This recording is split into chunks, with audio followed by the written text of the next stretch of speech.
কারণ নামাজি তো নামাজ পড়ে জান্নাতি, রোজাদার রোজা রেখে জান্নাতি, হজকারী হজের মাধ্যমে জান্নাতি। নবী বলেছেন গুনাহগারের জন্য আমি নবী কবরে নবী হইয়া শাফাআতকারী হইয়া দাঁড়াবো। নবী গো কেন কেন কেন কেন আপনি দাঁড়াইবেন? আমার নবী বলেন আনা আকসারুল আম্বিয়া ইত্তাবআন ইয়াউমাল কিয়ামাতি, কিয়ামতের ময়দানে অন্য সকল নবীর উম্মতের চাইতে আমি নবীর উম্মত হবে সবচাইতে বেশি। তবে শোনো শোনো শোনো, আমি দয়াল নবী রহমাতাল লিল আলামিন নবীজি একটা কথা তোমাদেরকে জানান করে দিয়ে যাই। আনা আউয়ালু মান ইয়াকরাউ বাবাল জান্নাহ, জান্নাতের দরজা আল্লাহ পাক রব্বুল আলামিন বানাইছে। বানানোর পরে আমার আল্লাহ আদম থেকে ঈসা নবী পর্যন্ত অনেক নবী বানাইছে। আল্লাহ পাক দুনিয়াতে আদম নবীরে আগে পাঠাইছে, আমি নবীরে দুনিয়াত পাঠাইছে পরে, কিন্তু আমি নবীরে আমার আল্লাহ সৃষ্টি করছে অনেক আগে। কিন্তু আমার আল্লাহ কয় আদম নবীরে দিয়ে আল্লাহ জান্নাতের দরজা খুলবে না, ঈসা নবী দিয়া খুলবে না, ইব্রাহিম নবী দিয়া খুলবে না, মুসা নবী দিয়া খুলবে না, অন্য কোন নবী দিয়া আল্লাহ জান্নাতের দরজা খুলবে না। আমার নবী কয় আনা আউয়ালু মান ইয়াকরাউ বাবাল জান্নাহ, সর্বপ্রথম জান্নাতের দরজা আমার আল্লাহ আমি নবীরে দিয়া খোলাইব। আরো জোরে বলবেন না সুবহানাল্লাহ। বাজানো গভীর মনোযোগ দিবেন, আমার আল্লাহ যে জান্নাতের দরজা আমার নবীর দিয়া খোলাইব। নবী কই উম্মত রে উম্মত রে উম্মত রে শুনে নাও, জান্নাতের দরজা খোলাইব কথা সত্য, তবে একটা কথা তোমরা মনে রাখবা, ওই জান্নাতের দরজা খুইলা আমার দয়াল নবী রহমাতাল লিল আলামিন নবী কি করব জানেননি? আমরা যখন দরজা খুলি দুইটা দরজা কিসের সাথে আটকানো থাকে? কেবারের লগে, চৌকাঠের লগে থাকে না? চৌকাঠের লগে কেবারটার লগে দরজাটা আটকানো থাকে। আমার নবী কই উম্মত শোনো শোনো শোনো, আমি নবী যখন দুনিয়ার জমিন থেকে রওজা মুবারকে যাওয়ার পরে জান্নাতের দরজাটা খুলবো, আমি নবী কিন্তু জান্নাতের দরজা খুলে জান্নাতে ঢুকতাম না। নবী গো কেন কেন? আমার নবী কয় আমি নবী জান্নাতের চৌকাঠের মধ্যে দাঁড়ায়া থাকবো। নবী গো কেন জান্নাতের চৌকাঠে দাঁড়ায়া থাকবেন? আমার নবী বলে জান্নাতের চৌকাঠের মধ্যে দাঁড়ায়া থাইকা আমি নবী শুধু অপেক্ষা করবো আমার গুনাহগার উম্মতটি জাহান্নামে আছে। আমি নবীর একটা উম্মত যদি জাহান্নামে থাকে আমি নবী জান্নাতের দরজা বন্ধ করতাম না, একটা একটা একটা একটা কইরা জাহান্নাম থেকে উম্মতরে বাঁচাইয়া আমি নবীর উম্মতরে জান্নাতে নিয়া তারপরে জান্নাতের দরজা বন্ধ করবো। আন্নাসে জান্নাতের দরজা বন্ধ করতাম না। তবে উম্মত শোনো শোনো শোনো, আমার আল্লাহ আমি নবীর সম্মান, আমি নবীর মর্যাদা, আমি নবীর মর্তবা আরো বাড়াইছে। কিভাবে? ওয়ারাফানা লাকা যিকরাক, বন্ধু আমার নবী আমার হাবিব আমার, আপনার জিকির আপনার সম্মান আমি আল্লাহ বাড়াইছি। কেন বাড়াইছে? জান্নাতের গেইটে একটা রহমতের ফেরেশতা আছে, ওই ফেরেশতাটার নাম কেউ জানেননিও? আমার নবী কই উম্মত রে দুনিয়ার জমিনের মধ্যে সর্বশ্রেষ্ঠ মানুষ যদি হইতে চাও ওয়াতাকরাউল কোরআন, সর্বপ্রথম আল্লাহর কোরআনটা বেশি বেশি করে তেলাওয়াত করো। নবী গো ইয়া রাসূলুল্লাহ, নবীজি আপনার কাছে জানতে চাই আল্লাহর কোরআন পড়লে কি লাভ হইবে আপনি নবী বলেন না। আমার নবী কয় তোমার দৈহিক জীবনে আল্লাহর কোরআন পড়লে কিছু লাভ আছে। ইয়া রাসূলুল্লাহ কি লাভ? আমার নবী কয় এক নাম্বার, আল্লাহর কোরআন যদি পড়ো আমার আল্লাহ তোমার হায়াত বাড়াইয়া দিব। সুবহানাল্লাহ, সুবহানাল্লাহ জোরে পড়বেন না? আল্লাহর কোরআন যদি পড়ো আমার আল্লাহ তোমার হায়াত বাড়াইয়া দিব। দুই নাম্বার হইল আল্লাহর কোরআন পড়লে আমার আল্লাহ তোমার চোখের জ্যোতি বাড়াইয়া দিব, রহমত নাজিল করব, অভাব থাকলে দূর করে দিব, বিপদে থাকলে বিপদ থেকে উদ্ধার করব, টেনশনে থাকলে টেনশন থেকে বাঁচাইব। নবী গো আল্লাহর কোরআন পড়লে আর কি লাভ হইব আপনি বলেন না? আমার নবী কয় দুই নাম্বার একটা মাধ্যম আমি দেখাইয়া দিলাম, আল্লাহর কোরআন পড়লে ঈমানের সাথে মরণ হইব। আমি জানতে চাই শ্রীরামপুরের বাবারা, আপনাদের এলাকায় মানুষ যখন মারা যায় দেখবেন মরার সময় প্রস্রাব করে দেয়, কথা বলেন, মরার সময় পায়খানা করে দেয়, জিহ্বা কামড় দেয়, চোখটি উল্টাইয়া দেয়, নাকে দিয়া মুখে দিয়া রক্ত বাইর হয়।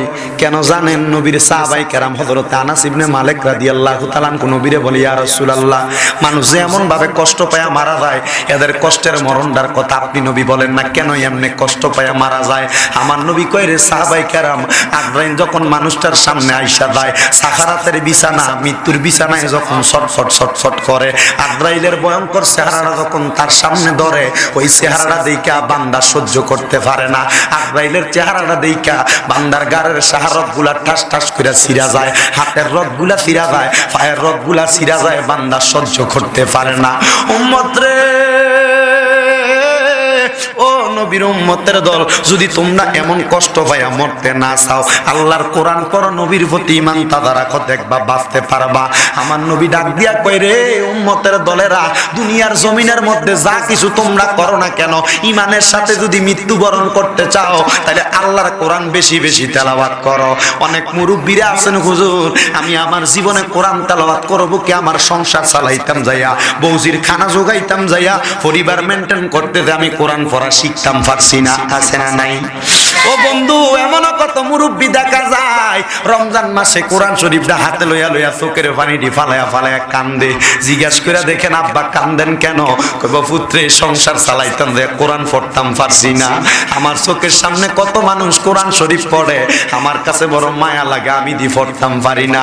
আল্লাহ পাক রব্বুল আলামিন যদি ইন্না বাতশা রব্বিকা লাশাদীদের অন্তর্ভুক্ত কইরা আমারে যদি আল্লাহ শক্ত কইরা ধইরা ফালায়, আমি তো ছুটতে পারতাম না, আমি এই কোরআন তেলাওয়াতের জন্য জবাব দিতাম পারতাম না। মুরব্বী,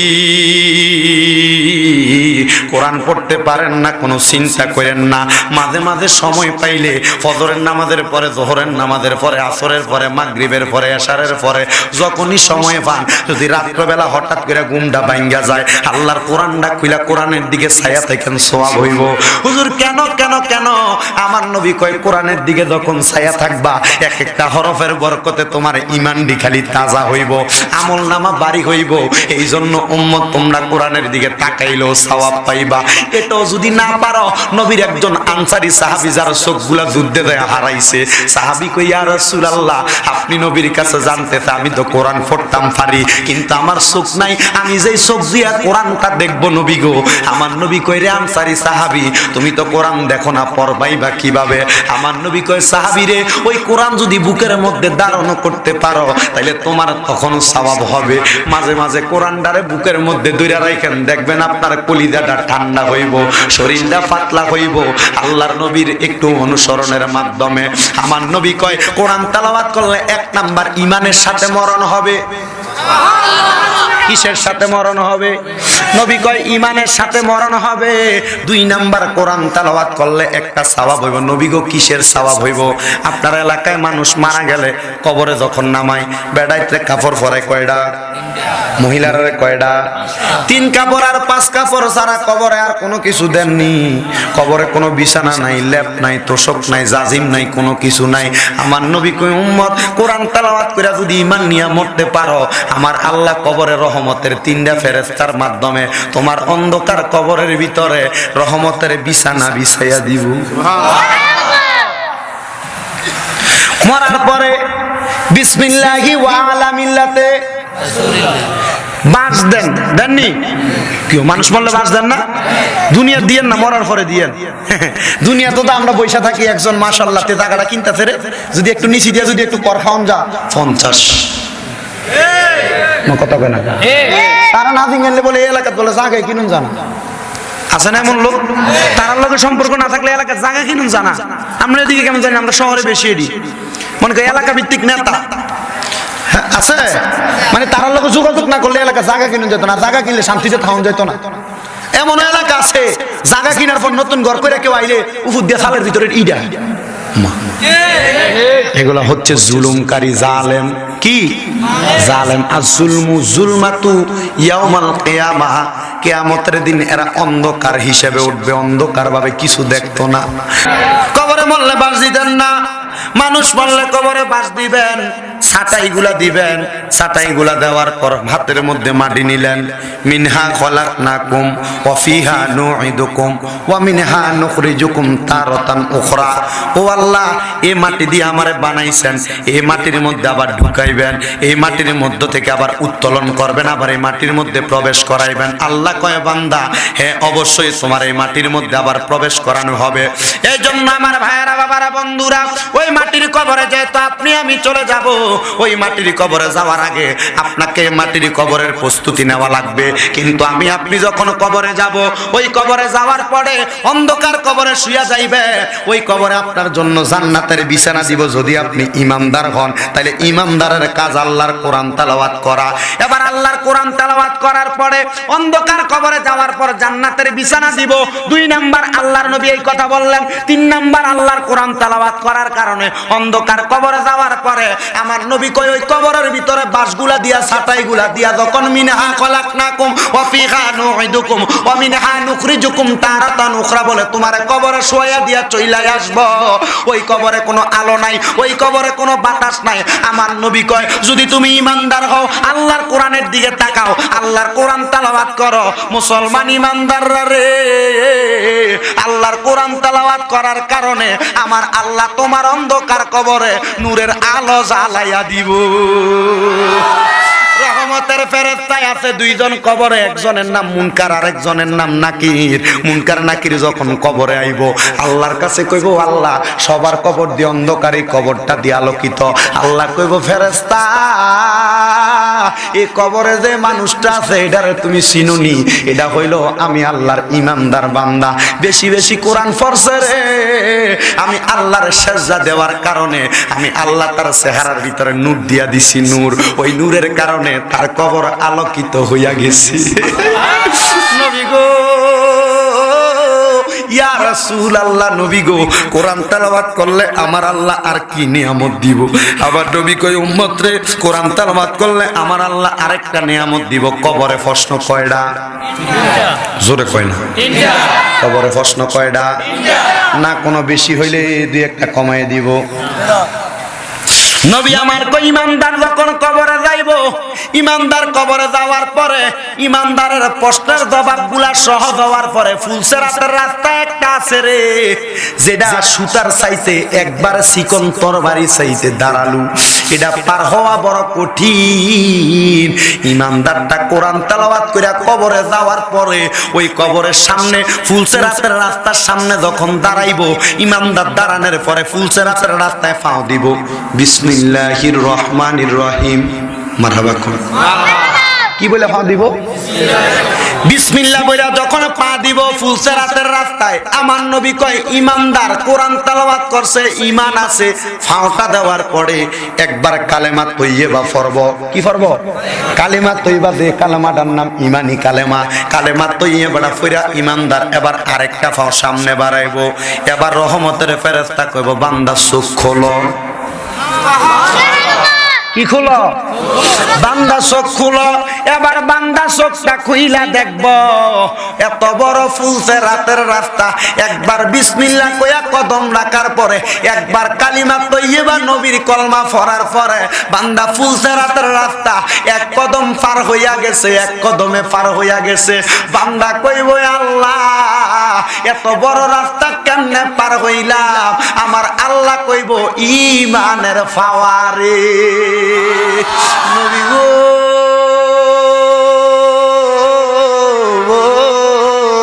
ইয়া রাসূলুল্লাহ, নবী গো 5 নাম্বার পুরস্কারটা কি জানতে চাই?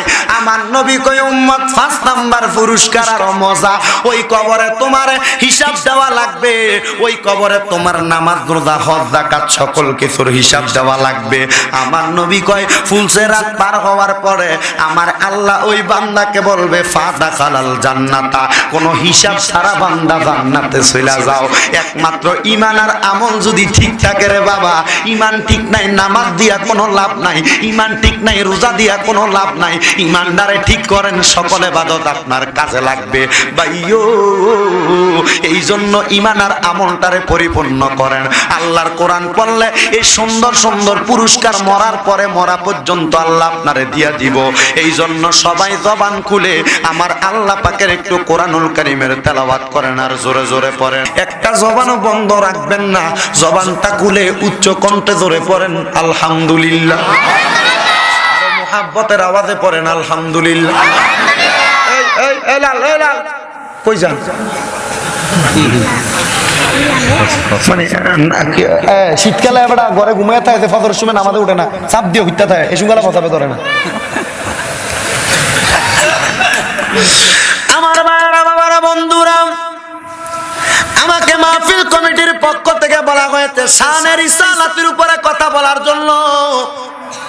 আমরা সুন্নিদের মাহফিলে কমন কয়েকটা বিষয়, শানে রিসালাত, শানে বেলায়াত, মা বাবার খেদমত, নামাজ, কবর, হাসর, 5টা বিষয় একবারে কমন। কিন্তু শানে রিসালাতের আলোচনা অনেক শোনেন, কিন্তু সমাজে গোস্তাকে রাসূলের অভাব নাই, নবীর শানে বিয়াদবি করনেওয়ালার কোনো অভাব নাই, আছে না নাই? কারোর বিরোধিতা করা নয়, কারোর ব্যাপারে মন্তব্য করার জন্য এখানে বসি নাই, শুধু নবীর শানে দুই একটা কথা সামান্য সময় বলবো। হে বন্ধু, আমি জানতে চাই অন্ধকার কবরে আমরা যখন চলে যাব, ওই কবরে প্রশ্ন কয়টা? 1 নাম্বার প্রশ্ন, মান রাব্বুকা, তোমার রবকে? আপনি বলবেন রব্বি আল্লাহ। ওয়া মান দীনুকা, তোমার ধর্মকে? আপনি বলবেন দীনি আল ইসলাম। কিন্তু কবরের মধ্যে নবীরে দেখাইবো, আপনাকে বলবে ওয়ামান হাজার রাজুল, এই ব্যক্তিকে চিনো কিনা? আপনি ওই নবীর প্রতি আকীদাটা পরিপূর্ণ নাই, নবীর প্রতি আকীদাটা শক্ত নাই। এখন ওই নবীর আপনি কবরে চিনবেনটা কেমনে? মনোযোগ দিবেন। আমাদের সমাজে অথবা এলাকার মধ্যে আমরা যারা আহলে সুন্নাত ওয়াল জামাতের আকীদা রাখি, আমাদের আকীদা হইল আমাদের নবী মুহাম্মদ মুস্তাফা আহমদ মুস্তাফা সাল্লাল্লাহু আলাইহি ওয়াসাল্লাম নবী নূরের নবী। কিসের নবী? নবী আমার নূরের নবী। কিন্তু আমরা এমন প্রশ্ন করলে, এমন কথা বললে আমাদেরকে ইঙ্গিত ছুড়ে দেয় নবী নূর না মাটি, নবী হাজার নাদের কিনা, নবী গায়েব জানে কিনা। এগুলা নিয়ে কেন সমাজে মারামারি করো? কবরে তো তোমার এই প্রশ্নটি করতো না। সত্য কথা, কবরে প্রশ্ন করবনি। নবী নূরের তৈরি কিনা কবরে প্রশ্ন করব, নবী হাজার নাজির কিনা কবরে প্রশ্ন করব, নবী গায়েব জানে কিনা কবরে প্রশ্ন করবনি। তাহলে এগুলা নিয়ে সমাজের মধ্যে কেন দ্বন্দ্ব? হুজুর আপনি কথাটি কি কোন? আপনি দি শুননি, কিন্তু আপনি দি অলদি মার্কা কথা কোন না। বাবা, অলদি মার্কা কথা নয়। যে ব্যক্তি বলে অন্ধকার কবরে গেলে নূরের নবীর ব্যাপারে প্রশ্ন করবে না, হাজার নাজারের ব্যাপারে প্রশ্ন করবে না, গায়েবের খবর দেনেওয়ালার ব্যাপারে প্রশ্ন করবে না, ওই ব্যক্তির কাছে আমার প্রশ্ন হইল, বাবারে ওই কবরে নূরের নবীর ব্যাপারে প্রশ্ন করবে না। আপনি সারা জীবন দুনিয়াতে নবীরে মাটি মাটি মাটি মাটি বইলা কবরে গেলেন, ওই কবরে যখন নবীরে দেখাইয়া বলবো ওমান হাজার রাজুল, এই ব্যক্তিরে চিনুনি। আপনি মানছেন মাটির নবী, কবরে দেখাইব নূরের নবী, আপনি চিনবেন কেমনে? নবী মাটি আর সাধারণ মানুষ অপব্যাখ্যা করে, ওরে যুক্তি তর্কে সরল মনা লোকের ইমান চুরি করে। থাইকো হুঁশিয়ারে মুমিন, থাইকো হুঁশিয়ারে। আবার ওই নবীর শানে মিলাদ কিয়াম করলে আমরারে বেদাতি কয়, বন্ড কয়, জন্য আশেক কয়। ওরে নবীর তাজিম মিলাদ কিয়াম আহলে বায়াতের সম্মান করিতে আউলিয়ার সন্ধান বলছেন পরওয়ারে। ওরে সব কথা শুনলে তাদের বুকে আগুন ধরে। ওরে শয়তান যেমন বেজার ছিল আদম সেজদা করিবারে, থাইকো হুঁশিয়ারে মুমিন, থাইকো হুঁশিয়ারে। আমার ভাইরা বাবারা, ওই নবীরে মাটি কইয়া কবরে যাইবেন, কবরে নূরের নবী দেখাইবা, আপনি নূরের নবী চিনবেন না। কিন্তু আমার নবী কয় ওই কবরে যাওয়ার পরে উম্মতরা যখন আমি নবীরে দেখাইব, উম্মত যদিও আমি নবীরে চিনবে না, আমি নবীর চেহারা মোবারকের দিকে তাকাইবো, শয়তান চেষ্টা করব ধোঁকা দেওয়ার, কিন্তু শয়তান আমি নবীর সুরত নিতে পারে না। আমি দয়াল নবী বললাম, উম্মত যদি দুনিয়াতে ইমাম তাদারাইকা নামাজ রোজা হজ যাকাত ইবাদত করে কবরে আসে, আমি নবীর উম্মত অন্ধকার কবরে যাওয়ার পরে আমি নবীকে চিনা লাগবে না। আমি নবী নিজেই বলবো, আয় আয় আমার উম্মত, আমি নবীর কুল মুবারকে আয়। বাজানো আমার নবী যদি নবীর কুল মুবারকের মধ্যে আপনারে নিতে পারে, ওই কবরের মধ্যে যাওয়ার পরে ওই উম্মতের কবরে আর কোনো চিন্তা আসেনি, টেনশন আসেনি। ও বন্ধু, আমরা নামাজ পড়ি কিসের জন্য? জান্নাত। আসসালাতু মিফতাহুল জান্নাত। নামাজ পড়েন কি লাগা? রোজা রাখেন কি লাগা? হজ যাকাত ইবাদত দান সদকা কি লাগা? জান্নাতের জন্য। আমার নবী কই উম্মত রে, জান্নাতের লাগা তো তোমরা ইবাদত করো। শোনো উম্মত, নবী গো কি শুনবো? আমার নবী কই উম্মত শোনো শোনো, নামাজি ব্যক্তি নামাজ পড়ে জান্নাতি, রোজাদার রোজা রেখে জান্নাতি, দানকারী দান কইরা জান্নাতি, অন্যান্য ইবাদতকারী ইবাদত করে জান্নাতি। নবী গো তাইলে আপনি নবী কবরে আমরারে কি কোনো কিছু করতেন না? নবী কয় তোমরা তো এগুলা করে জান্নাতে যাইবা, নবী আপনি কবরে কি লাগা? আমি একটা হাদিস বলছিলাম আপনাদের কাছে, আনাস ইবনে মালিকের হাদিস। নবীর প্রখ্যাত সাহাবী, 10 বছর নবীর খেদমত করছে, ওনার নাম আনসারী সাহাবী, ওনার নাম হযরতে আনাস ইবনে মালিক খাদিমুর রাসূল। হযরতে আনাস ইবনে মালিক কয় আমি আমার নবীর জবানের মোবারকের মধ্যে বলতে শুনলাম, আমার নবী বলেছেন শাফাআতি লি আহলিল কাবাইর মিন উম্মতি। আমার নবী বলছে আমার উম্মতের মধ্যে যারা কবিরা গুনাহ করব আমি নবী তারারে সুপারিশ করে জান্নাতে নিমু। সুবহানাল্লাহ। কথাটা ক্লিয়ার হয় নাই? কবিরা গুনাহ করবে, নবীর উম্মতের মধ্যে এমন মানুষ আমার নবী তাদেরকেও সুপারিশ করে জান্নাতে নিবে। আল্লাহ সব ফেরেশতারা আমাদের নবীরে দেখাইছে, কিন্তু এই ফেরেশতারা দেখায় নাই। মারহাবা কয় না রে? জান্নাতের গেটে একটা ফেরেশতা, এটার নাম রেদওয়ান ফেরেশতা। আমার আল্লাহ পাকের নবী যখন হাসরের ময়দান থেকে জান্নাতের দরজায় যাবে, রেদওয়ান ফেরেশতা আমার নবীরে জিগাইব মান আনতা, কে আপনি? সুবহানাল্লাহ কইতেন না? আমার নবী কইব আনা মুহাম্মাদুর রাসূলুল্লাহ সাল্লাল্লাহু আলাইহি ওয়াসাল্লাম। ফেরেশতা কো আমনের কথাই তো আল্লাহ আমারে বানানোর পরে কইছিল, আমার এই জায়গায় দাঁড় করে দিয়া কইছে এই নামের একজন আয়া যদি দরজাটা খোলার কথা কয় তাহলে খুলবা, এর আগে এটা খোলা বন্ধ। মারহাবা। এই নবীর উম্মত আমরা ওই নবীর উম্মত। সুদ খাই, ঘুষ খাই, নামাজ ছেড়ে দিই, খেত কোবাইতাম দেয়, এক হাইতে লাইলে রে 1 বিঘা বানাই। আমরা এই নবীর উম্মত। এই নবী কি এগুলা করতে কইছে? আপনি করেন কা? তার আপনি নবীর উম্মত কেমনে দাবি করেন? কবরে গেলে ফিদা। নবী কয় কেউ 1 কিঞ্চিত পরিমাণ জমি মেরে খাইছো, কবরে যাওয়ার পর আল্লাহ পাক তোমার কবরটারে সংকুচিত করে দিবে। মানে ডাইন দিক থেকে এমন জোরে চাপ দিব, চারটার আড্ডি দিয়ে ডাইন দিক থেকে ভাঙ্গা বাম দিক দিয়ে বাইরে, বাম দিক থেকে এমন জোরে চাপ দিব, বাম দিক থেকে ভাঙ্গা ডাইন দিক দিয়ে বাইরে। তো এখন থেকে ক্ষেতের গালা কাছাইয়েন। মাইল কম না বেশি? মা কথা কয় না, কম না বেশি? ভাই ও চিন্তা করে না, ওই নবীর উম্মত আমরা। ফেরেশতা কয় আপনি নবীর কথা আল্লাহ আমারে অনেক আগেই কইয়া দিছে, তাহলে দরজা খুলতে দেরি কেন? ফেরেশতা কইব নবী গো আমার আল্লাহ তো কইছে আপনি নবী একা এখানে আসতেন না। নবী কইব ফেরেশতা কেন আসতাম না একা? বলে নবী গো কেন কেন কেন? শোনেন, আল্লাহ কইছে আপনার পেছনে নাকি অনেক বড় একটা মিছিল থাকবো, অনেক বড় একটা জামাত থাকবো, অনেক বড় একটা দল থাকবো। নবী আমার আল্লাহর দরবারে জিজ্ঞাসা করবে আল্লাহ এটা কেমন কথা, কে আমি নবীর সঙ্গে থাকবে? এবার আল্লাহ জিব্রাইল রে পাঠাইব। জিব্রাইল কইব নবী গো আপনি যে কার কথা চিন্তা করেন, দুনিয়াতে কার লাগা কাইন্দা কাইন্দা জীবন বিসর্জন দিছেন? নবী কইব উম্মতের। কইব উম্মতি কো? সুবহানাল্লাহ। উম্মত গুলা কই এগুলারে সারা আইলেন কেন? আগে আইয়া দেখছি জান্নাতের দরজা খুলছেনি, এরপরে না উম্মত আনতাম। এবার আমার নবী হাসরের ময়দানে নবীর যত উম্মত আছে তারারে লইয়া দাঁড়াইয়া যাইব। এবার হাসরের ময়দানের কাছে দরজাটা খুইলা দিব, আমার নবী গইনা গইনা উম্মতটিরে ঢুকাইব। নবী কইব আল্লাহ আমার তো অনেক উম্মত ছিল, আর উম্মতটি কই? আমার আল্লাহ কইব বন্ধু ও নবী গো আপনার আরো উম্মত আছে, এরা তো এই জায়গায় নাই। কোন জায়গায়? বলে তারারে যখন হিসাব নিকাশ করা হয়েছে, মিজানের পাল্লায় আমলটি ওজন করা হয়েছে, এরা কেউ গেছে জাহান্নামে, কেউ গেছে জান্নাতে।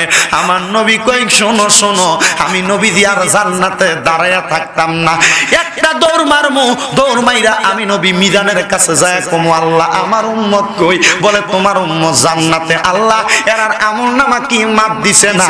আল্লাহ কইব হ্যাঁ মাপ দিছে। বলে আল্লাহ যদি মাপ দিয়া থাকে আমি তো নবী দেখছি না, আরেকবার এরার আমলনামাটি আপনি আল্লাহ মাপ দেন না? আরেকবার উম্মতের আমলনামাটি মাপ দেন আল্লাহ। আমার আল্লাহ কইব ফেরেশতারে জাহান্নামে আমার হাবিবের যতই উম্মত আছে এরারে তাড়াতাড়ি তোলো, এরারে এবার হাসরের ময়দানে মিজানের কাছে দিয়ে এক সিরিয়ালে দাঁড় করাইবো। আমার নবী কইবো আল্লাহ একজন একজন মাপ দিলে দেরি হওয়ার সম্ভাবনা, সবগুলার আমল একটা পাল্লায় তোলেন, নেক একটা পাল্লায়, সব গুনাহ এক পাল্লায়, এক পাল্লায় নেক দিব আর এক পাল্লায় গুনাহ দিব। কিন্তু নেক এক পাল্লায় গুনাহ এক পাল্লায় দেওয়ার পরে দেখবো রে আমার নবীজির উম্মতের গুনার পাল্লাটা বাড়ি হইয়া নিচের দিকে নাইমা রইছে, নেক আমলের পাল্লাটা হালকা হইয়া উপরের দিকে উইটা রইছে। নবী আমার পশ্চিম দিকে দাঁড়ানো থাকবে, নবী আমার আগমন কইরা ওই মিজানের কাছে দাঁড়াইব। নবীর শরীরে জান্নাতের আসকান জুব্বা মুবারক থাকবো।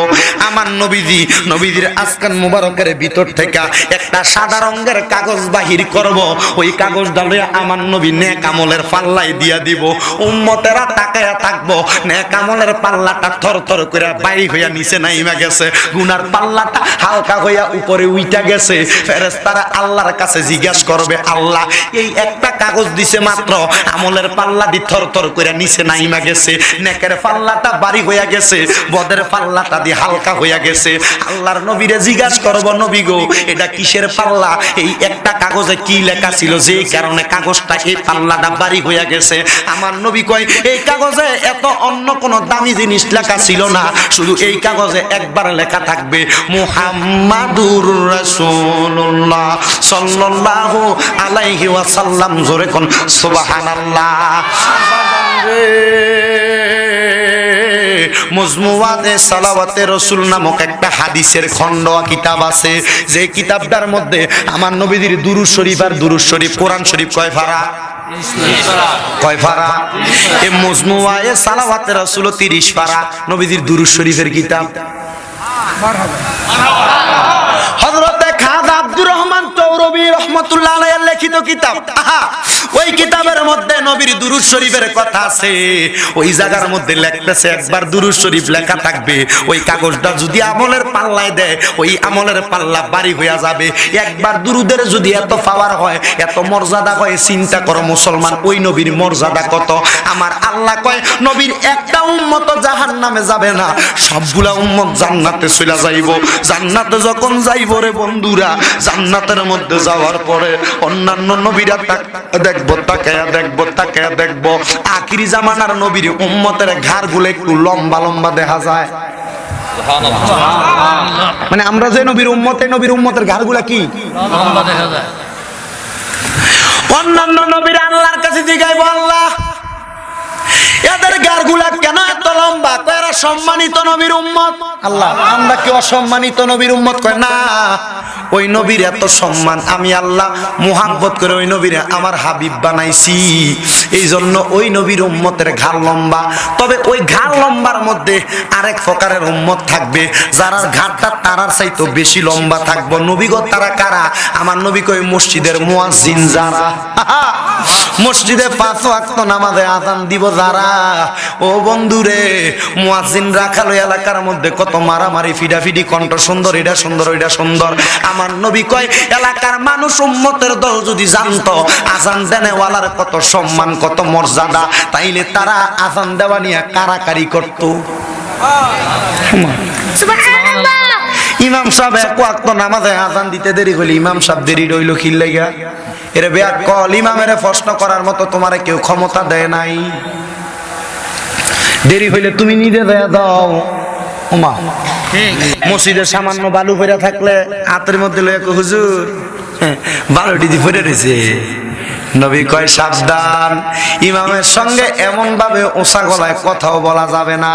আর আমরা দি মাশাআল্লাহ ইমাম সাহেব এক ওয়াক্তর বেশি দেরি হইয়া যদি বাড়িতে গেছে 2 দিনের ছুটি, যদি আসরের সময় আইবো কয় মাগরিবের সময় আইয়ে কয় ইমাম সাহেব মনে হয় শরীরটা বাদ দিয়া লাইছে, চাকরিটা ভাল লাগতেছে না। নবী কয় সাবধান, এমন কথা ইমামের লগে কইবা না। এ বন্ধু আপনার বিবেকটা কি জাগায় না? ইমামরা তো বেতনই দেন 5000 টাকা, কেমনি ইমামের লগে লম্বা কথা কন? আপনার তো 5000 টাকা দিয়া সংসার চলে না। ইমাম সাহেব চলে কেমন, আপনার বিবেক কি সাড়া দেয় না? আমার তো মনে হয় ওই ইমাম যারা এরারে যথেষ্ট পরিমাণ সম্মান দেওয়া লাগবে, সম্মান দেওয়া লাগবে। কারণ ওই ইমাম পুরা এলাকার মানুষকে পিছনে লইয়া কান্দে, আমনের আর বাট্টা লইয়া ইমাম দাঁড়ায়। আমনের সংসার তো 20,000 টাকা কামাই করলে চলে না, ইমামের সংসার 5,000 টাকা দিয়ে কেন চলে? আমার নবী কয় কিয়ামতের আগে এমন একটা অবস্থা হইব, লা ইয়াবকা মিনাল ইসলামি ইল্লা ইসমুহু। তারা নামে মাত্র মুসলমান হইব, কাজে কর্মে তারা মুসলমান বোঝা যাইতো না। আর মসজিদে ইমাম মুয়াজ্জিন তো রাখে এমনে, মসজিদ চলতো না এটা মনে করে মুয়াজ্জিন ইমাম রাখে। যদি তারা ইমাম মুয়াজ্জিন মসজিদের নয় এলাকার নেতা হিসেবে রাখতো, তাহলে ইমামরে সবচাইতে বড় সম্মানী দিয়া সমাজে রাখতো। আমার নবী কয় কিয়ামতের আগে এমন অবস্থা হবে, এমন অবস্থা হবে, উলামা উহুম শাররুম মান তাহতা আদামিস সামাই। আমার নবী কয় কিয়ামতের আগে সবচাইতে নিকৃষ্টদের কাতারে হইব আলেমরা। নবী গো কেন কেন কেন? আমার নবী কয় এটাই কিয়ামতের আলামত। মানুষ হুজুরারে হুজুরি মনে করতো না, আলেমি মনে করতো না, কারণ তাদের ভিতর থেকে বুদ্ধি জ্ঞান উইঠা গেছে। এই জন্য নবী আমার ডাক দিয়া কয় শোনো মুসলমান, কিয়ামত যখন হবে কি হবে শোনো। আন আনাস রাদিয়াল্লাহু তাআলা আনহু قال قال سمعت رسول الله صلى الله عليه وسلم يقول ان من اشراط الساعات ان يرفع العلم ويكثر الجهل। সমাজে এমন একটা অবস্থা হবে, সমাজের মধ্য থেকে এলেম উঠে যাবে, মূর্খতা বেড়ে যাবে। মসজিদ কমিটি বানাইবো এলাকার সুদখোররে, মসজিদের সেক্রেটারি বানাইবো এলাকার ঘুষখোররে। কথা কয় না কেন? ও বন্ধু, এমন অবস্থা যদি আপনারা কইরা থাকেন, সুদখোর আর ঘুষখোররে কি লাগে মসজিদের কমিটি বানায়? সুদখোর বেটাটা মুন্ডা কথা কয় না? পয়সা আছে বলে মানে মুখ এটা মনে কোদাল দিয়ে কুবাইয়া দাঁড়িয়ে শেখ করে আইছে মসজিদের ভিতরে। সপ্তাহে একবার মসজিদে আইয়ে আমার কথা কয় না? আবার কি তা ইমাম সাহেবের খুতবা দেওয়ার আগে 5-6 কাতার মুসল্লি ঠেললে সামনে কাতারে যায় বইয়ে আছে না নাই? কে কইছে? এই এলাকার মানুষ সবাই এটি দায়ী দেওয়া লাগবে আপনারা, যদি এমন সুদখোর আর ঘুষখোররা মসজিদের কমিটি বানান। কি আর হইছে বেটা? মসজিদ কমিটি হইব ওই বেটা, এই শুনেন, মসজিদ কমিটি হবে ওই বেটা ইমাম মুয়াজ্জিনের অনুপস্থিতিতে 5 ওয়াক্ত নামাজ ছড়াইতে পারবো যে বেটা। কথা কন না কেন? মসজিদ কমিটি আম থেকে যাচাই করা শুরু করেন, যে যে বেটা সভাপতি আলহামদুলিল্লাহ সূরা শুদ্ধ করে পড়তে পারেনি, ওমা এ বেটা তো নালে ইমাম সাহেবের ধমক দিব। ইমাম সাহেব তার থেকে এলেমওয়ালা, বাড়িওয়ালা এলেমওয়ালা, ওমা কথা কয় না? ইমাম সাহেবের থেকে কেমনে ধমক দিব? ছোটটা আর তার লজ্জা লাগে না? ইমাম সাহেবের উপরে যে কথা কয় তার তো সেই যোগ্যতাই নাই। আমার কথা কন না কেন আপনারা? মসজিদের ইমাম মুয়াজ্জিন জিম্মি মসজিদ কমিটির কাছে, মানে এটা একটা উঁচা গলা কথা কইলে স্যার কি শেষ? দেখছেন না 2 দিন আগে? হ্যাঁ দে সারা দে দিছে আকারে এডি রেডি চিন্তা স্বামী মেয়েটা করে না, দৈনিক 2টা কইরা মারুন লাগে টিপ। এখান থেকে যায় আবার কসুয়া কালকে 2টা, বুঝেন না? আপনি এডি কইলে আর বেশি করে দাবাত দিব। আপনারা না দিলে কি হইব? যুব সমাজ আমার দাবাত দেয়। হুজুর এডি কইলে কিসে ভাল লাগে হুজুর? আরে হুজুর বিচার করে না? বিচার যে ব্যক্তি নিচি দিয়ে তলোয়ার টিয়াটা 500 বাড়াইয়া দেয় এটারে জিতাই দেয়।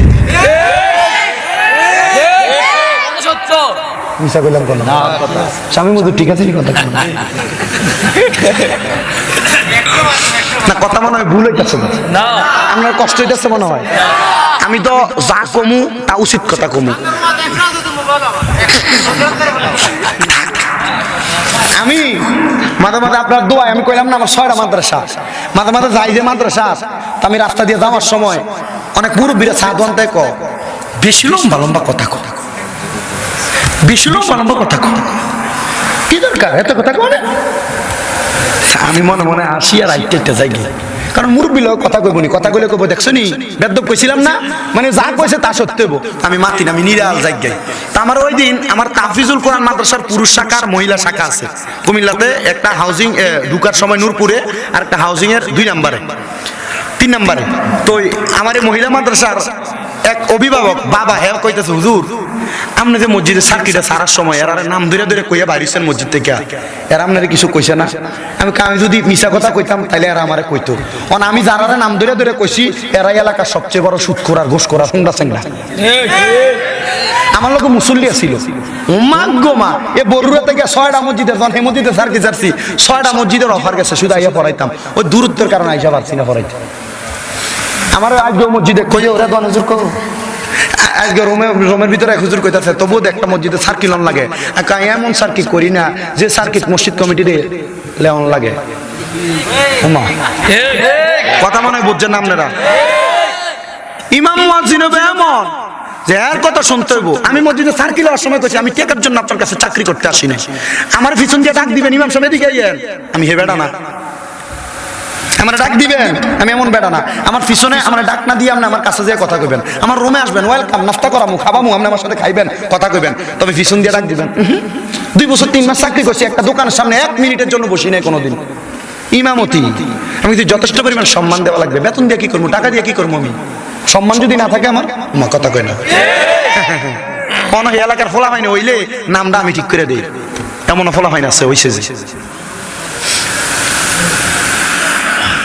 আল্লাহ বোঝার তৌফিক দিক কেন এগুলো সমাজে হচ্ছে জানেন সমাজের মধ্য থেকে মানুষের বিবেক বুদ্ধি ওই যে ওই এক সূরা জাহালু মূর্খতা বেড়ে যাবে ওই এক সূরা জাহালু ওই আকিল্লার এলেম উঠে যাবে নবীজি কইছে যখন জাহিলিয়া বাইরে দেব মূর্খ বেড়ে দেব এলেম উঠে দেব তো সমাজের ভিতরে বিচারপতি বিচার না কইরা মূর্খ বিচার করব আর এটি তোমরা চাইছে দেখবা সহ্য করবা কিছুই করার নাই জালেমের জুলুমের অন্তর্ভুক্ত হইবা তোমরা হইবা মাজলুম এরা হইব জালেম সব দি কবরে যাইলে ফিসার বাড়ি আর গোসার বাড়ি খাইয়া কবরে জ্বলবা নবী বলেন এক সূরা জিনা সমাজের ভিতরে জিনা ব্যভিচার বেড়ে যাবে বেটা বুড়া হইয়া গেছে কিন্তু বেটার লুচ্ছামি যায় না মুরব্বী হয়ে গেছে নাতিন রে দেখলে কয় কিলো নাতিন আজকে তো চুলের স্টাইলটা সুন্দর স্কুলে যাওয়ার সময় বালাই লাগে কথা কয় না কা আছে না নাই আরে দাদার সামনে নাতিনও যাইতে পারবে না 14 জন মাহরমের অন্তর্ভুক্ত তো দাদাও পরে দাদার সামনে নাতিনও যাইতে পারতে না আর আপনি দি কি সুন্দর আপনার মাইয়া ডারে আপনার আব্বার সামনে দেখাইতেছেন কখন কার ভিতরে খারাপিয়ত জাগে এটা তো বলতে পারা যায় না আমার নবী কয় একটা মহিলার কারণে 4 জন ব্যক্তিকে জাহান্নামে যাওয়া লাগবে জোরে বলেন কয়জন নবীর শানের আলোচনা দিবেন নবীর শানের আলোচনা করতে গেলে যদি নবীর সুন্নতের কায়েমিয়ত না থাকে শানের আলোচনা তো সবাই করে কত করতেছে নবীর আকীদার প্রতি ওয়াজ করতেছে কিন্তু আপনি যদি নবীর শানের ওয়াজ শোনার পরে নবীর আদর্শ মোতাবেক আপনি যদি জীবন না সাজান তাহলে লাকাদ কানা লাকুম ফি রাসূলিল্লাহি উসওয়াতুন হাসানার অন্তর্ভুক্ত আপনার সমাজ হবে না যদি সমাজকে সুন্দর করতে চান তাহলে নবীর আদর্শ মোতাবেক আপনার সমাজ সাজান আমার নবী বলে একজন নারীর কারণে 4 জন ব্যক্তিকে জাহান্নামের আগুনে জ্বলতে হবে ইয়া রাসূলুল্লাহ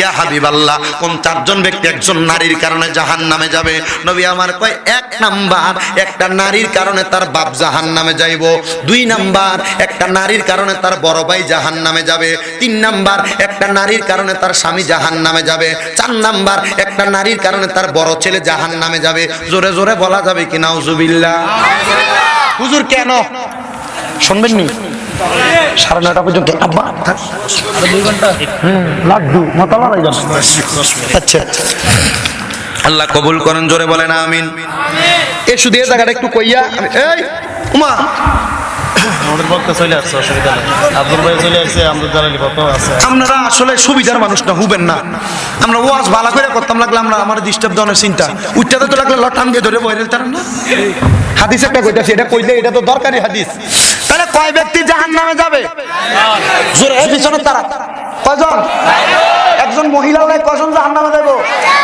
এখন সাইয়ান আপনার মাল লাগে আপনি জাহান্নামে যাননি, আপনার বোনের লেগে যাননি, আপনার বউর লেগে যাননি, আপনার মাইয়ের লেগে যাননি, আপনি হিসাব করে দেখেন আপনি জাহান্নামে যাইবেন না জান্নাতে যাইবেন। নবী আমার কয় 1 নাম্বার, নারীটা নারীর বাবা, নারীর কারণে জাহান্নামে যাবে। বলে হুজুর কেন? আমার নবী কয় কোন মাইয়া যদি বেফরদা চলে, কোন মাইয়া যদি বেফরদা চলে, এ মাইয়ার চেহারা যদি 40টা বেড়াইতের বেশি কেউ দেখে, আল্লাহর নবী কয় এটা দাইয়ুস, এটা জাহান্নামী।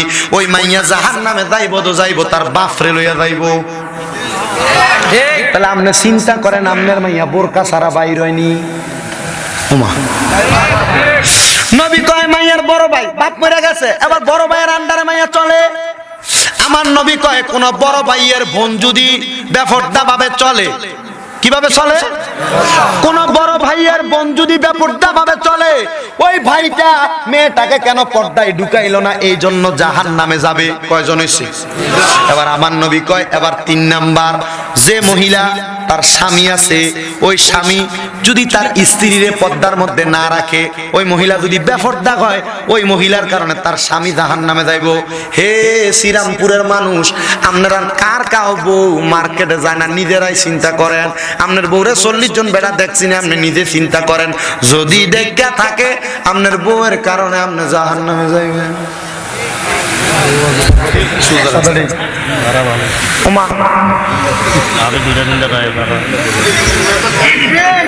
আপনার বউ জাহান্নামে যাইবেন, আপনি চিন্তা করেন। এবার আসেন 4 নাম্বার। কয় নাম্বার? আমার নবী কয় এবার 4 নাম্বার, ওই মহিলাটার বড় ছেলে জাহান্নামে যাইব। আপনার ছেলে অথবা আপনি বড় ছেলে, আপনার মা বেফরদা ভাবে ঘুরে, নবী কয় তুমি তোমার এই মায়ের কারণে জাহান্নামে যাইবা। তাহলে আপনারা হিসাব করে দেখেন, আপনারা জাহান্নামে যাবেন না জান্নাতে যাবেন? বেশি ওয়াজ করান লাগবো, সমাজদারি ঠিক করার লাগে। পর্দা যদি এলাকার বেরিয়ে সব বেরি ঢুকাইলাম, এলাকাটা ঠান্ডা হয়ে যাইব। এলাকার কোনো মাইয়ার ফুলাইনের লোকে ভাগ্য যাইতো না, এলাকার কোনো ফুলাইনার মাইয়া ফেলে রিপ্রেজেন্ট করতো না। পর্দার ভিতরে ঢুকলে হেঁটে শেয়ার হয়তো দেখতো না, ফুলা টিস করবো কেমনে, তারে রিপ্রেজেন্ট করবোটা কেমনে? আপনার মাইয়ার যে বুরকা পরে ফাড়ান, মাইয়া উলঙ্গ, এটা তার শরীর এমনি দেখা যাইতো না। মাইয়া যে বুরকা পরে, এটা টাইট পুরো শরীর তার অবলোকন করা যায়। কথা বলে না কেন? আপনি একবার আপনার মেয়েকে ডাকবেন না, আপনার মেয়ে খারাপ ভাবে রাস্তার ভিতরে চলাফেরা করতেছে, এলাকার ফুলাফাইন আপনার মেয়ের ডিস্টার্ব করতো নাকি, লেইব নাকি? কথা মনে হয় বোঝেন নাই, কষ্ট হইতেছে আপনার। আর আপনার মেয়ের আপনি বেফরদা ছাড়বেন, অটোমেটিকলি আপনার মেয়ে ইফতিজিং এর শিকার হইতেই পারে। আব্বা ঠিক আছে না? আমার নবী আল্লাহর কোরআন থেকে বলছেন, ওয়াকারনা ফি বুয়ুতিকুন্না ওয়ালা তাবাররাজনা তাবাররুজাল জাহিলিয়াতিল উলা। আল্লাহ কোরআনে বলেন তোমরা তোমাদের নারীদেরকে, তোমরা তোমাদের মহিলাদেরকে জাহিলিয়া যুগের মহিলাদের মতো বের হতে দিবা না। বের হতে দিবা, তোমার নারী দর্শন হবে, তোমার বোন দর্শন হবে, ইফতিজিং এর শিকার হইব। এলাকার ফলাফাইন যাওয়ার সময় মাল সম্বোধন করবে মেয়েকে, করে কিনা? এরা ফুলা এ যুবক ভাইরা, কেমনে একটা মেয়েকে তুই মাল বলে সম্বোধন করলি? সমাজের মধ্যে এমন অবস্থা সমাজে দেখা যায়, ফেসবুকটা খুললেই দেখা যায়। আল্লাহর দোহাই লাগে, সমাজকে সুন্দর করার জন্য পথগুলা মানেন, এ দিকগুলা মানেন, তরপেই দেখবেন আপনার সমাজ সুন্দর হয়ে গেছে, সমাজ ভালোভাবে চলতেছে। আল্লাহর দোহাই লাগে মুরব্বী, আল্লাহর দোহাই লাগে যুবক ভাইয়েরা, আপনারা যদি সমাজকে সুন্দর করতে চান, 1 নাম্বার আপনার মা, 1 নাম্বার আপনার স্ত্রী, 1 নাম্বার আপনার মেয়ে, আপনার বউ এবং আপনার পরিবারের যে মেয়েরা আছে, এরা পর্দার ঢুকানোর দরকার আছে না নাই? আয়ো আজকে আম থেকে বাইর কইয়া নেই, আগামীকালকে থেকে বোরকা ছাড়া বাইর থেকে বারণ যেত না, সাফার দাঁত ফালা দিব মুইরে যাবে। ওমা নবী কয় কিয়ামতের আলামত এটাও, সমাজের ভিতরে ঘরের অভিভাবক হইব বেডি, বউ সংসার চালাবো কেনা বেডি। অন বউ জোরে কয় না, তো কইলে না বাইর গেলে ধরবো। তুমি নি কইছিলা বউ জোরে? আচ্ছা আইও লাঠি কম মোটানি টান দিয়ে লয়েছে গিয়া দুয়ার হোসাইন ভাই দুয়ার বলে কত না। আমরা তো কত গুনার কাজে ফেরে রয়েছি, আমি নিজে জানি না। আমি হুজুর, আমি কনের বালা, আমি কনের বালা। নবী কয় হুজুর এর বিচারটা আগে হইব হ্যাঁ করে লাগছে এটার বিচার আগে না পরে হইব আগে না পরে কি বেটি এটা আদর কর আর ভাইলে না আদর করতো কিতা কয় তারা আমি বুঝি না আপনার কথা কিতাই কোন আপনারা আদরটা করবো কেমনে আমার এই মোবাইলে দৈনিক কমপক্ষে সর্বনিম্ন 50টা মহিলার কল আসে তাই আর ফলাইন দিয়ে ধরাই একটু আগে কোন ফলাইন একটু আগে একটা রুমে ঢুকানো একটা দিছে কল আমি জিজ্ঞেস আপনি কে কইতাছে আপনি কি আমি কইছি আপনার পরিচয় দেন আপনি আমার কল দিছেন আপনি কে বলেন না আমি বলছি যে আমি মানুষ আপনি কে আপনি কার কাছে কল দিছেন এটা বলেন কইতাছে এবার ধন দেই যে আমি তো আপনার কাছে কল দিছি আপনি কে বলেন না আমি কইছি তুই জানোস না তুই কার কাছে কল দিছস এরপরে দুইটা ইংলিশ কইছিলাম না খুব সুন্দর ইংলিশ কইছিলাম এরপরে এর যদি লাস্ট হয় আর কোনোদিন কোনো বেড়াই পেরে কল দিত না এর কোনো কাম না ইউটিউবের ভিতরে ভাইছে ভিডিওতে কল আমি মাঝে মাঝে চিন্তা করি আমার এই মোবাইল যদি আমার বউর হাতে পড়ে আমার বোনই দেখা মহিলাদের মাঝে সন্দেহ বেশি তো কল দিয়ে তখন আসসালামু আলাইকুম হুজুর কেমন আছেন ওই আমার ড্রাইভার জসিম ভাই কয় নাই আমার ড্রাইভার সাহেবের দেখাইছি গত 4 দিনের আগের দিন আমার একটা মোবাইলে লাস্টে 80 নাম্বার থেকে একটা কল অ্যাভেলেবল আসতেছে মতলব নাকি বাড়ি লিখতেছে হুজুর কেমন আছেন নামাজ শেষ করেছি আপনাকে এই জন্য মেসেজ করেছি এটা করেছি ওইটা করেছি আমি কই আরে ফেরদে পাগল আর আমি কল দিলাম আসসালামু আলাইকুম আপনি কে বলছেন কথা কয় না 3 মিনিট লাইনে ছিল কাটতে দিছে এরপরে মাহফিল শেষ করে বাইরিয়া গরিব উদ্দিয়া আইয়া এবার আবার কল দিছি আসসালামু আলাইকুম আপনি কে বলছেন হ্যাঁ হুজুর আমি তো মতলব থেকে বলছি আমার নাম আছিয়া মতলব কোন জায়গা আমার বাড়ি মতলব ফরাজি কান্দি কোথায় পড়েন হুজুর আমি ফরাজি কান্দি মাদ্রাসায় পড়ি তো এখানে কেন কল দিয়েছেন হুজুর আপনার সাথে কথা বলার জন্য আপনার ওয়াজ খুব সুন্দর তো হুজুরের সাথে যেহেতু কথা বলতে কল দিয়েছেন আপনি মাদ্রাসার ছাত্রী আপনি জানেন না পর্দা করা দরকার একজন নারী হয়ে পুরুষকে কেন কল করেছেন আপনি হুজুর কল করেছি আপনাকে খুব ভালো লাগে তো সারা বাংলাদেশের মেয়ে ফেনে যদি ভালো লাগে হুজুর কি সব দিন বিয়ে করবো ওই দিন গেলে এক ফেলার কল দিতে হাতে ধরে হুজুরে আমার ভালো লাগে তাই হাতের আমি কই দিছি তুই হুজুরে মহিলার লগে কথা কয় না তো তে জন কইছে মহিলার লগে হুজুরে কথা কয় না এবার হাতের উল্টে কষ্ট করে হুজুরের মাল লগে কথা কয় না হুজুর বললো কথা কয় না চিন্তা করেন শয়তান গীতা এটা শয়তানের উপরে শয়তান ছুটিতে যাইয়া আর সার্কি দিয়ে গেছে না শয়তানের বাপ হবে কেমন বেডি না শয়তানের মা ঠিক না বেটে কথা কয় না ঠিক না বেটে আমি আল্লাহর ওয়াস্তে বলবো মা বোন আপনারা যদি আপনাদেরকে একবার এক কথায় যদি আপনাকে সব দিক থেকে সঠিক রাখতে চান এক নাম্বার আপনি ঘরে থাকার সত্ত্বে আপনার স্বামী ব্যতীত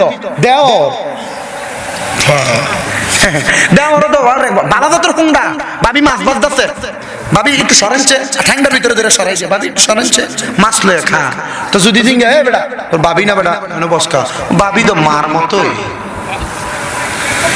মার মতো আল্লাহ নবী হাদিস শরীফে কইছে একটা দেবর একটা ভাবির কাছে কাল সাপের মতো ওমা কিসের মতো কাল সাপের মতো দিয়ে না ছোট ভাইয়ের লগে বউরে মার্কেট করতে যাইতো কবরে গেলে ঠিক চলে যাব নারে তাকবীর নারে রিসালাত ওলিতলা দরবার শরীফের পীর সাহেব হুজুর কাজী মোহাম্মদ গোলাম মহিউদ্দিন লতিফি হুজুর কেবলার আগমন জোরে কোন মারহাবা ব্যাপারটার বউরে ছাড়বেন ওমা জিনা জোরে কোন না বউরে ছাড়বেন মারে ছাড়বেন গভীর মনোযোগ দিবেন নীরবতার সাথে আলোচনা শুনবেন আজকের মাহফিলে পরিপূর্ণ আলোচনা করা হয়েছে আমার নবীজি হাদিস শরীফের মধ্যে বলেছেন মান বানা আলিল্লাহি মাসজিদা বাইতি ওয়া ফিল বাইতি জান্নাতি জবান খুলে জোরে জোরে বলা যাবে কি সুবহানাল্লাহ আমার নবী বলেছেন দুনিয়ার জমিনে যেই ব্যক্তি একটা মসজিদ বানায় আল্লাহ পাক তার জন্য জান্নাতে একটা ঘর বানায় এখন থেকে আগামী 5 মিনিট কেউ যদি ওঠেন বেয়াজ্জত কইরালাম সাবধান ওঠন যাইতো না 5 মিনিট একটু বসবেন শুধু আমার সামনে আল্লাহর নবী কয় একটা মসজিদ যেই ব্যক্তি বানায় আল্লাহ তার জন্য জান্নাতে একটা ঘর বানায়। সব সাহাবায়ে কেরাম আমার নবীর সামনে কান্নাকাটি করা শুরু করে দিছে, নবী গো একটা মসজিদ বানাবে আখিরি জামানে, আপনার উম্মত এমন ক্ষমতা তো হয় নাই। নবী কয় না বানাইতে পারো, অসুবিধা নাই, সহযোগিতা করলেও তারা সাহাবের অন্তর্ভুক্ত হবে। মসজিদের দোতলার কাজ চলে, মুসল্লিরা নামাজ পড়তে পারে না, বড় কষ্ট হয়। 10টা মানুষ চাইবো 5000 টাকা করে আমার দান করবেন এই মসজিদের জন্য। একটা মানুষ একজন এক নম্বরে বলবেন 5000 টাকা দিবেন, কে দিবেন মসজিদের দোতলার জন্য? ইয়াউমাল কিয়ামা মাবুদু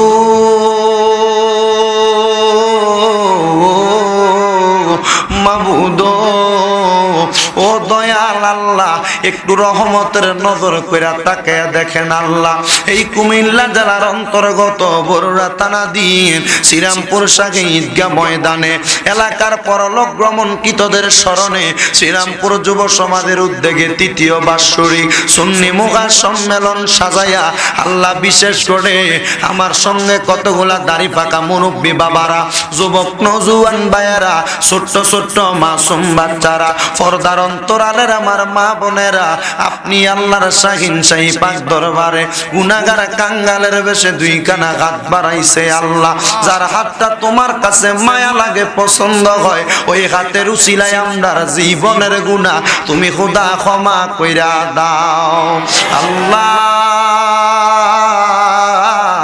তুমি যদি আমরারে মাফ কইরা দাও, কারোর কাছে কোনো জবাবদিহিতা করা লাগবে না, রহমত দিয়া যদি ভরপুর কইরা দাও, তোমার রহমতের কোনো কমতি হবে না রে আল্লাহ। তোমার রহমানুর রহিম নামের খাতিরে এই শ্রীরামপুর ঈদগাহ ময়দানে আমার যেই ভাই বাবারা মা বোনেরা আমার আল্লাহর দরবারে আমিন আমিন করে হাত বাড়ায়, আল্লাহ সবার হাতগুলা তুমি কবুল আর মঞ্জুর কইরা নাও।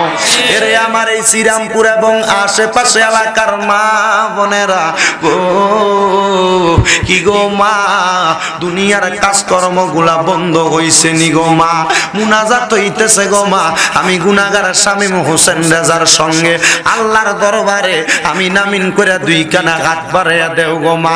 আমাদের বিশ্বাস আছে গো মা, আমার আল্লাহ 1 টাকা তো খালি ফিরাইয়া দিবে না। মারা গো তোমরা তো এই এলাকার নাইউরি না গো মা, একদিন আসছিলা লাল রঙের বেনারসি শাড়ি পইরা, আরেকদিন চলা যাইবা মা সাদা মার্কিন কাপড় পরিয়া। তোমরার মতো কত মা বোনেরা ভাই বাবারা জানি গো অন্ধকার কয়বরে মুর্দা লাশ হইয়া শুইয়া রইছে গো মা, আইয়ার মুনাজাত তার আর নসিব হইছে না। এরে আমার এই এলাকার ভাই বাবারা ইয়ো মুনাজাত হইতে ফেরে ভাই আল্লাহর দরবারে আমিন আমিন করে 2 কানা হাত বাড়াইয়া দেও। আমরার বিশ্বাস আছে রে ভাই আমার আল্লাহ একজনের হাতও খালি ফিরাইয়া দিবে না। ডাকলে নি প্রাণ ঠান্ডা হবে, না দেখলে নয়নে মনের আশা পূরণই হবে, আল্লাহ চাইলে তোমার কাছে গো খালি হাতে ফিরাইও না আমরা রে আল্লাহ। আমার কত ভাই বাবারা মা বোনেরা জানি মুনাজাতে হাত বাড়াইছে, যার হাতটা তোমার কাছে মায়া লাগে, যার হাতটা তোমার কাছে পছন্দ হয়, ওই হাতের উসিলায় আমরারে তুমি কবুল আর মঞ্জুর কইরা নাও আমিন। মাবুদ আজকের মাহফিলে 3টা শ্রেণীর মানুষ হাত বাড়াইয়া দিছে। একটা শ্রেণীর মানুষ আছে যারার জগতে আব্বা নাই, যে বাবা রিক্সা চালাইয়া মাটি কাইটা মাথার গাম ফায়ে ফালাইয়া পরের বাড়িতে বদলার কাজ কইরা সন্তানরে মানুষের মতো মানুষ কইরা দেওয়ার জন্য আব্বা এত কষ্ট করছে রে দয়াল।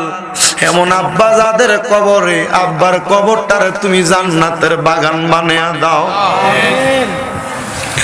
যে বাবা সিরা লুঙ্গিটারে উল্টায়া পাল্টায়া পড়তো, জুতা পায়ে দিতে দিতে নিচি দিয়া ক্ষয় হইয়া পায়ে লাগিয়া যাইতো, আব্বা নিজে নতুন জামা কাপড় না কিনা সন্তানরে নতুন জামা কাপড় কিনা দিত। আল্লাহ রাস্তাঘাটে কোনো বালা খানা দেখলে আব্বা নিজের রুহুরে না দিয়া ফুতের লেগা বাড়িতে নিয়ে আসতো। জানি না কোন ভাই বাবা মা বোনের জানি গো, এমন আব্বা জান অন্ধকার খবরে রে আল্লাহ মাবুদ।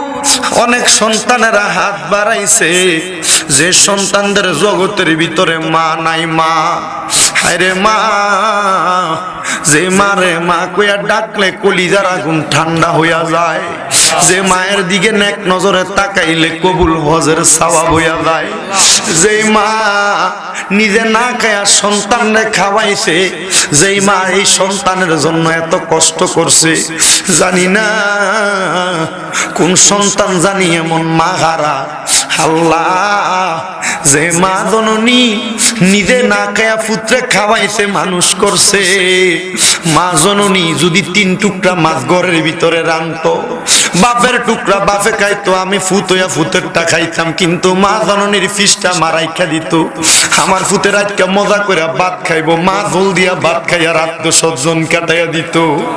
আল্লাহ, এখন সন্তানের বাড়িতে কত মেহমান অতিথি আসে, কিন্তু মা জননীর পাতে ফুতে একটু খানা তুইলা খাওয়াইতে পারে না মা কবরে।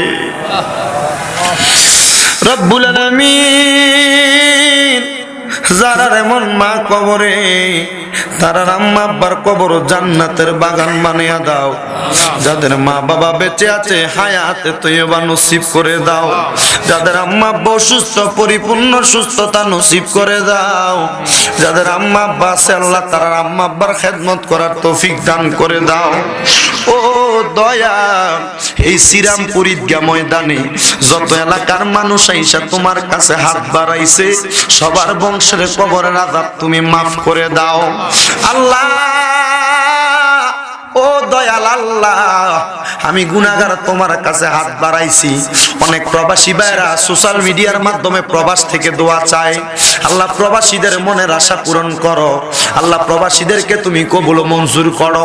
মা বাপ ছাইরা ছেলে মেয়ে সন্তান ছাইরা দিয়া প্রবাসীরা বিদেশে কষ্ট করে, আল্লাহ আমার কলিজার টুকরা রেমিটেন্স যোদ্ধা প্রবাসী ভাইদেরকে কবুল আর মঞ্জুর করে নাও। ও খোদা, পর্দার অন্তরালে কত মা বোনেরা জানি মুনাজাতে হাত বাড়াইছে, আমার মা বোনদের মুনাজাত তুমি কবুল আর মঞ্জুর করে নাও। মা বোনদের হায়াতের মধ্যে বরকত দাও, মনের প্রত্যেকের আশাগুলা তুমি পূরণ করো। আমরা যারা হাত বাড়াইছি সবার ব্যবসা বাণিজ্য কাজে কর্মে চাকরি বাকরির মধ্যে বরকত দান করো। যারা পড়ালেখা করে বিদ্যা বুদ্ধি বাড়াইয়া দাও, মানে সম্মানে ইজ্জতে জিন্দেগি নসিব করো। বিশেষ করে এই মাহফিলের জন্য সুন্নি মুখা সম্মেলনের জন্য যারা টাকা দিয়া পয়সা দিয়া শ্রম দিয়া বুদ্ধি দিয়া পরামর্শ দিয়া এত সুন্দর করে মাহফিল সাজাইছে, আল্লাহ তাদের প্রত্যেককে তুমি কবুল ও মঞ্জুর করে নাও। এই মাহফিল কিয়ামত পর্যন্ত তুমি দায়েম এবং কায়েম রাখো আল্লাহ। মরণের আগে আমার নূরের নবীর নূরানি চেহারা মোবারক দেখাইয়েন। মদিনা না দেখা যদি মারা যায়, আমরার মরার পরে রুহুটা মদিনা মদিনা কইয়া কানবো আল্লাহ। মরার আগে একবার হজ্জে বাইতুল্লাহ জিয়ারতে রওজায়ে রাসূলুল্লাহ নসিব করাইয়া আমরার সবার দিলে জবানে পড়াইয়া দিয়েন মধুর কালেমা লা ইলাহা ইল্লাল্লাহু মুহাম্মাদুর রাসূলুল্লাহ সাল্লাল্লাহু আলাইহি ওয়াসাল্লাম।